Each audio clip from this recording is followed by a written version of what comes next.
ભારત આજે અને કાલે એટલે કે 23 અને 24 મે 2025 અંદામાન અને નિકોબાર ટાપુઓ પરનું હવાઈ ક્ષેત્ર બંધ કરી રહ્યું છે.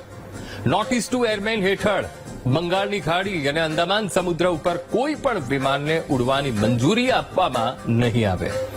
હવે કેમ? તો એવું માનવામાં આવે છે કે ભારત એક મોટું મિસાઇલ પરીક્ષણ કરવા જઈ રહ્યું છે. કંઈક મોટું એ પરીક્ષણ થઈ રહ્યું છે અને આ પરીક્ષણ બંને દિવસે 23 અને 24 એટલે આજ અને કાલ સવારે 7 વાગ્યાથી લઈને 10 વાગ્યા સુધીનું છે. નમસ્કાર, વીટીવી ન્યૂઝના વિશ્લેષણમાં આપનું સ્વાગત છે. હું છું અંકુર રાવલ. હવાઈ ક્ષેત્ર બંધ કરવા અંગે એક અધિકારીએ પણ કહ્યું કે આજે અમે ઉચ્ચ ઊંચાઈવાળા શસ્ત્ર પરીક્ષણ સફળતાપૂર્વક પૂર્ણ કર્યું. આવતીકાલે પણ આવું જ એક પરીક્ષણ કરવામાં આવશે. અંદમાન અને નિકોબાર ટાપુઓમાં આ એક નિયમિત કવાયત છે, કારણ કે અમે અગાઉ પણ આવા જ પરીક્ષણો કર્યા છે. તો ચાલો આપણે એ સમજવાનો પ્રયત્ન કરીએ કે આ પરીક્ષણ છે શું અને તેનો અર્થ શું થાય છે. ત્યારે સૌથી પહેલા તો એ જાણી લઈએ કે નોટિસ ટુ એરમેન એટલે શું. તો સૌથી પહેલા એ ગ્રાફિક્સના માધ્યમથી આપણે સમજવાનો પ્રયત્ન કરીએ, જેને નોટમ કહેવામાં આવે છે. NOTAM, નોટમ. નોટમ એટલે કે એરમેનને નોટિસ. હવે આ નોટમ કયા કયા સંજોગોમાં આપવામાં આવે છે એ પણ આપણે વાત કરીશું, પણ એ પહેલા સમજી લઈએ નોટમ છે શું. હવે આ નોટમ એક પ્રકારની કાયદાકીય એ નોટિસ હોય છે અને એક નિયમ એ નોટમ, અને નિયમોને કોઈ ચોક્કસ વિસ્તારમાં ઉડાન ન ભરવાની ચેતવણી આપે છે આ વિમાનોને. નોટમ દ્વારા એ ચેતવણી આપવામાં આવે છે કે ભાઈ આટલા વિસ્તારમાં ઉડાન કોઈ પણ પ્લેને ભરવાની નથી. હવે એ પણ જાણી લઈએ કે આ નોટિસ ટુ એરમેન એ ક્યારે જાહેર કરવામાં આવે છે, કયા સંજોગોમાં એ નોટિસ ઇસ્યુ થતી હોય છે. એ ગ્રાફિક્સના માધ્યમથી એ સમજવાનો પ્રયત્ન કરીએ. હવે નોટમ લાગુ ક્યારે પડે? હવે કોઈ વિસ્તારમાં મોટી લશ્કરી કવાયત હાથ ધરવામાં આવતી હોય છે ત્યારે આ નોટમ એ લાગુ કરવામાં આવતું હોય છે. સાથે મિસાઇલ પરીક્ષણ જ્યારે કરવામાં આવતું હોય છે ત્યારે પણ એ લાગુ કરવામાં આવતું હોય છે. અને અન્ય લશ્કરી પ્રવૃત્તિ જ્યારે એ વિસ્તારમાં મોટા પાયે કરવામાં આવતી હોય છે ત્યારે એ નોટિસ ટુ એરમેન એ ઇસ્યુ કરવામાં આવતી હોય છે. હવે આ નોટિસ ટુ એરમેન અંદમાન નિકોબારના ક્ષેત્રમાં જારી કરવામાં આવી છે 2 દિવસ માટે, અને કેટલા કિલોમીટરના વિસ્તારમાં એ લાગુ પડવાની છે, ક્યારે કવાયત એ છે એ પણ આપણે આજે સમજવાનો પ્રયત્ન કરવો છે. ગ્રાફિક્સના માધ્યમથી એ સમજી લઈએ. કેટલા વિસ્તાર પર નોટમ રહેવાનું છે? તો અંદમાન નિકોબારના હવાઈ ક્ષેત્રમાં એ નોટમ ઇસ્યુ કરવામાં આવ્યું છે કે આ 2 દિવસ કોઈ પણ જાતનું પ્લેન એના ઉપરથી એ હવાઈ ઉડાન નહીં કરી શકે. સાથે 23-24 મેના રોજ સવારે 7 થી લઈને 10 વાગ્યા સુધી, એટલે આજનો દિવસ તો પતી ગયો, પણ આવતીકાલ માટે પણ આ નોટમ એ રહેશે. કોઈ પણ નાગરિક વિમાન આ વિસ્તારમાં ઉડી નહીં શકે, કારણ કે નોટમ ઇસ્યુ કરવામાં આવ્યું છે.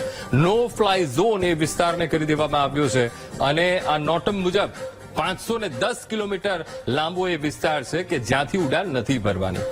હવે અંદમાન સમુદ્રમાં ફેલાયેલા વિસ્તાર કે જ્યાં આ કવાયત એ લશ્કરી કવાયત જ્યારે થવાની છે, આજે થઈ ગઈ છે, આવતીકાલની એક લશ્કરી કવાયત હજુ પણ બાકી છે, પરીક્ષણ થવાનું છે, અને તેના કારણે જ આ નોટમ એ ઇસ્યુ કરવામાં આવ્યું છે. થોડું મેપથી પણ આપણે સમજવાનો પ્રયત્ન કરીએ અંદમાન નિકોબારનું એક ક્ષેત્ર અને કેટલાક ક્ષેત્રમાં એ નોટમ એ લાગુ કરવામાં આવ્યું છે. તો એ આપણે મેપના માધ્યમથી સમજવાનો પ્રયત્ન કરીએ. તો આ અંદમાન નિકોબાર, આ આખો તેનો દરિયાઈ ક્ષેત્ર, અને આ દરિયાઈ ક્ષેત્રમાં આટલો જે વિસ્તાર છે, મેક્સિમમ તેની લેન્થ, આ જે આખો વિસ્તાર છે, આ એ વિસ્તાર છે કે જ્યાં આ પરીક્ષણ હાથ ધરાવવાનું છે. આ પરીક્ષણ એટલે 510 કિલોમીટરનો આ એરિયા છે કે જ્યાં નો ફ્લાય ઝોન, કારણ કે મિસાઇલ ટેસ્ટ અહીંયા થઈ શકે છે. અને એટલા જ માટે અંદમાન નિકોબાર આ એક ક્ષેત્ર, એ દરિયાઈ ક્ષેત્ર કે જ્યાં આ નોટમ એ ઇસ્યુ કરવામાં આવ્યો છે, અને આ 510 કિલોમીટરનો એરિયા કે જ્યાં આ મિસાઇલ પરીક્ષણ થવાનું છે. અને એટલા માટે જ આ વિસ્તાર ઉપર કોઈ પણ જાતનું એ વિમાન એ ત્યાંથી પાસ નહીં થઈ શકે. આજે એક અભ્યાસ એ પૂરો થઈ ગયો છે, આવતીકાલનો હજુ અભ્યાસ બાકી છે, અને એ દરમિયાન પણ નોટમ અહીંયા જારી રહેશે. હવે તર્ક એવો લગાવવામાં આવી રહ્યો છે કે જ્યારે પણ નોટિસ ટુ એરમેન જારી કરવામાં આવે ત્યારે કોઈ મિસાઇલ પરીક્ષણ થતું હોય છે ત્યારે હવે શું થઈ શકે છે તો એ પણ આપણે જાણી લઈએ, એ પણ ગ્રાફિક્સના માધ્યમથી આ સમજવાનો પ્રયત્ન કરીએ. મિસાઇલ પરીક્ષણની શક્યતા, ભારત આ સમય દરમિયાન મિસાઇલનું પરીક્ષણ કરશે એવું પણ કહેવામાં આવે છે અને સાથે સાથે ભારત આ ક્ષેત્રમાં પોતાનો દમ બતાવશે.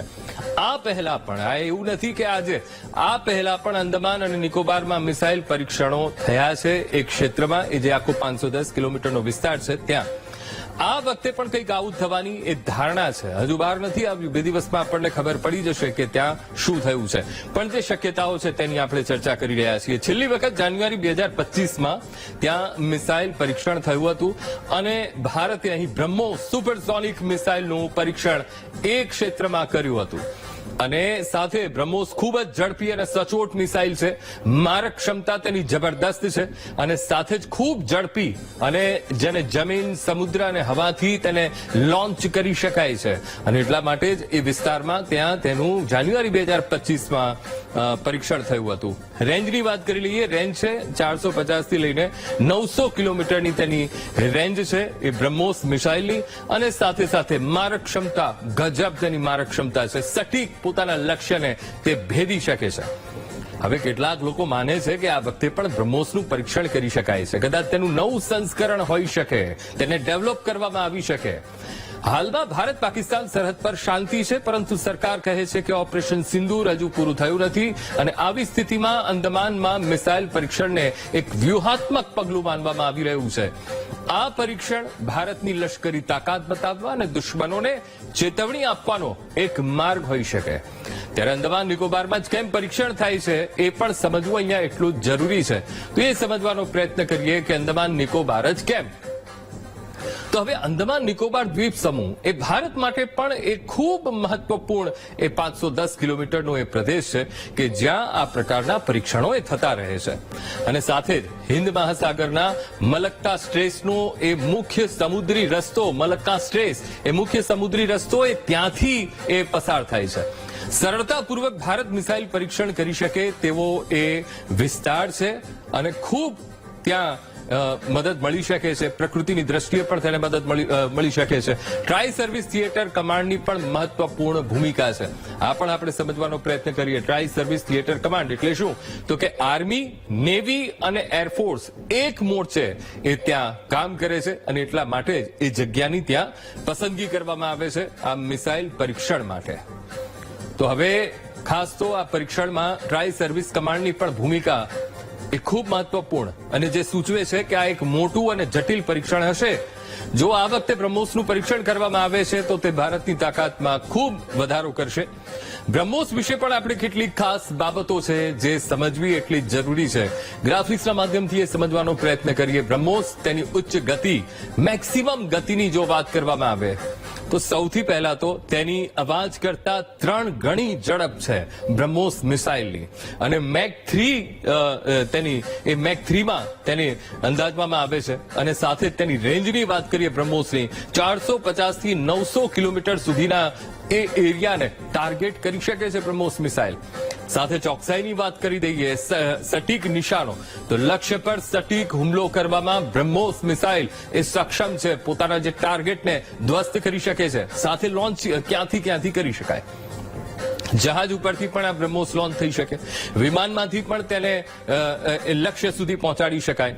અને સાથે ડોઝિંગમાં નિષ્ણાત તો રડારથી બચી શકે છે અને ઓછી ઊંચાઈએ આ બ્રહ્મોસ મિસાઇલ એ ઉડતી હોય છે, જેના કારણે દુશ્મનોના રડારમાં આ બ્રહ્મોસ મિસાઇલ એ આવતી નથી અને જેના કારણે આ ખૂબ મહત્વપૂર્ણ આ બિંદુ તેનું બની જાય છે. હવે એ પણ જાણવું એટલું જરૂરી બની જાય છે કે આ પરીક્ષણ ભારત માટે કેટલું મહત્વનું છે. તો એ પણ આપણે ગ્રાફિક્સના માધ્યમથી આ સમજવાનો પ્રયત્ન કરીએ. હવે પરીક્ષણનો અર્થ શું થાય? આજે 2 દિવસ ભારત માટે ઘણી રીતે આ પરીક્ષણ એ ખૂબ મહત્વપૂર્ણ છે, કારણ કે એક તરફ ભારત પાકિસ્તાન વચ્ચેનો તણાવ અને એ વચ્ચે આ પરીક્ષણ એ ખૂબ મહત્વપૂર્ણ બાબત બની જાય છે. સૌથી પહેલા તો પ્રથમ બાબત કઈ છે તો કે ભારતની લશ્કરી તાકાત આ દર્શાવે છે. એટલે આ જે પરીક્ષણ થઈ રહ્યું છે ભારતની લશ્કરી સૈન્ય તાકાત કેટલી છે એ દર્શાવે છે. સાથે જ ભારત પ્રશાંત ક્ષેત્રમાં ભારતની મજબૂત સ્થિતિ, એ વિસ્તારમાં ભારત કેટલું મજબૂત છે ત્યાં એ ચીન અને પાકિસ્તાન સામે ભારતની એ તાકાત બતાવે છે. આ પરીક્ષણનો અર્થ સીધો એ જાય છે કારણ કે ચાઇના પણ ત્યાંથી નજીક, અને સાથે સાથે બીજું એક કારણ એ છે કે ભારતની ટેકનોલોજી અને લશ્કરી તૈયારીઓની આ કસોટી પણ માનવામાં આવે છે. જે આ પરીક્ષણ એ ત્યાં અંદમાન નિકોબાર દ્વીપ સમૂહ પાસે થવાનું છે. ત્રીજું શું હોય છે? ત્રીજું છે દુશ્મનોને ચેતવણી કે ભારત કોઈ પણ ખતરાનો જવાબ આપવા માટે એ સક્ષમ છે, ભારત તૈયાર છે. તો આ એ કારણો છે કે જેના કારણે આ પરીક્ષણ એ ખૂબ મહત્વપૂર્ણ બની જાય છે.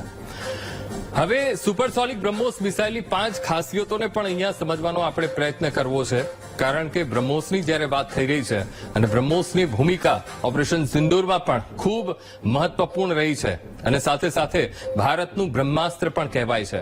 તો ઓગમેન્ટેડ ગ્રાફિક્સના માધ્યમથી એ સમજવાનો પ્રયત્ન કરીએ તો ભારતનું બ્રહ્માસ્ત્ર બ્રહ્મોસ સુપરસોનિક સ્પીડ હવે અવાજની ગતિ કરતા પણ 2.8 થી 3 ગણી તેની વધુ ઝડપ છે બ્રહ્મોસ મિસાઇલની, અને સાથે સાથે મેક 3 ની તેજ ગતિ આ બ્રહ્મોસ મિસાઇલ ધરાવે છે. એટલે કે દુશ્મનોના જે લક્ષ્ય છે તે સાધવામાં એ સક્ષમ છે. સાથે સુપરસોનિક સ્પીડની વાત કરી લઈએ, 900 મીટર પ્રતિ સેકન્ડની ઝડપે એ ટાર્ગેટ સુધી એ પહોંચી શકે છે અને તેને ધ્વસ્ત કરી શકે છે. હવે આ ગતિને કારણે દુશ્મનને પ્રતિક્રિયા આપવાનો સમય મળતો નથી. ઓપરેશન સિંદૂરમાં બ્રહ્મોસે ભોલારી અને નૂરખાન એરબેઝ જેવા પાકિસ્તાનના એ એરબેઝને માત્ર ને માત્ર 10 સેકન્ડથી પણ ઓછા સમયમાં નષ્ટ કરી નાખ્યા હતા. હવે આગળની પણ તેની ખાસિયત એટલે કે મારક ક્ષમતા વિશે આપણે ઓગમેન્ટેડ ગ્રાફિક્સના માધ્યમથી સમજવાનો પ્રયત્ન કરીએ. તો હવે એની રેન્જની વાત કરીએ. રેન્જ 290 કિલોમીટરથી વધારીને 450 થી 800 કિલોમીટર તેની રેન્જ કરવામાં આવી છે અને એટલા માટે જ આ પરીક્ષણ ખૂબ મહત્વપૂર્ણ છે. સરહદથી દુશ્મનોના દૂરના લક્ષ્યોને ભેદવામાં પણ સક્ષમ છે. જે છુપા લક્ષ્યો હોય છે તેને પણ ભેદવામાં આ બ્રહ્મોસ મિસાઇલ એ સક્ષમ છે. ઓપરેશન સિંદૂરમાં સુખોઈ 30 MKI વિમાનથી છોડવામાં આવેલી આ બ્રહ્મોસ મિસાઇલોએ સરહદ પાર કર્યા વિના રાવલપિંડી, એ ભોલારી, સરગોદા જેવા પાકિસ્તાની લક્ષ્યોને નિશાન બનાવ્યા હતા. તો આગળ એની એક વધુ ખાસિયત જોઈ લઈએ. ભાઈ સટીક લક્ષ્ય સાધવામાં બ્રહ્મોસ મિસાઇલ કેટલું સક્ષમ છે. ઓગમેન્ટેડ ગ્રાફિક્સના માધ્યમથી એ સમજવાનો પ્રયત્ન કરીએ તો બ્રહ્મોસની સૌથી મોટી વિશેષતા તેની ચોકસાઈ છે, તેની સટીકતા છે કે લક્ષ્ય નિશ્ચિત કરે એટલે ત્યાં એ લક્ષ્યને ધ્વસ્ત કરી નાખે છે. 1 મીટરની સર્ક્યુલર એરર પ્રોબેબિલિટી સાથે એ લક્ષ્ય ભેદવામાં સક્ષમ છે. ચોક્કસ સ્થળે હુમલો કરવામાં બ્રહ્મોસ મિસાઇલ એ સક્ષમ છે, એના ટાર્ગેટને ધ્વસ્ત કરી નાખે છે.